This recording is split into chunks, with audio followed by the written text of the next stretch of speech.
वजीर आजम शहबाज शरीफ ने तुर्किया के सदर और उनकी अहलिया को आमों का तोहफा दे दिया। दोनों के दरमियान दिलचस्प गुफ्तगू की वीडियो सोशल मीडिया पर वायरल हो गई। वजीर आजम और तुर्क सदर और उनकी अहलिया के दरमियान खुशगवार अंदाज में गुफ्तगू हुई, जिसमें पाकिस्तानी आमों की भी तारीफ हुई। शहबाज शरीफ ने रजब तैयब उर्दवान को बताया कि पाकिस्तान के अवाम तुर्किया के अवाम से भी ज्यादा आपके इंतखाब पर खुश हैं। शहबाज शरीफ ने कहा कि वो उनके लिए आमों का तोहफा लाए हैं। आधे आम आपके लिए और आधे आपकी अहलिया के लिए हैं। वजीर आजम की बात पर तुर्किया के सदर और उनकी अहलिया बेसाख्ता मुस्कुरा दिए और शुक्रिया अदा किया। तैयब उर्दवान ने मुस्कुराते हुए जवाब दिया कि उन्हें इल्म है कि पाकिस्तान के आम बहुत लजीज और मीठे होते हैं। इस दौरान वजीर आजम शहबाज शरीफ ने रजब तैयब उर्दवान के सदर बनने पर खुसूसी बोर्ड पर तहनीती पैगाम और दस्तखत तहरीर किए।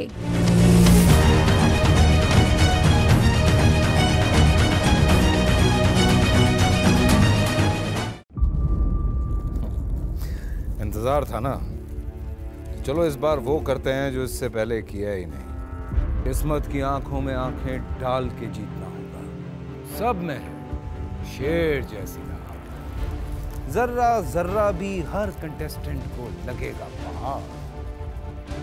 लड़खड़ाना नहीं है, खोल दो अपने पंख अगर आसमान छूना है। अबे लग रहा है ये सब पहले भी कहीं सुना है। एंटरटेनमेंट की गारंटी जनाब, क्योंकि यहाँ खेलोगे कूदोगे तो बनोगे नवाब। खुश रहो पाकिस्तान। खुश रहो पाकिस्तान बुध और जुमेरात शाम 7 बजे सिर्फ बोल एंटरटेनमेंट पर। सब्सक्राइब करें और बेल दबाएं ताकि कोई खबर रह न जाए।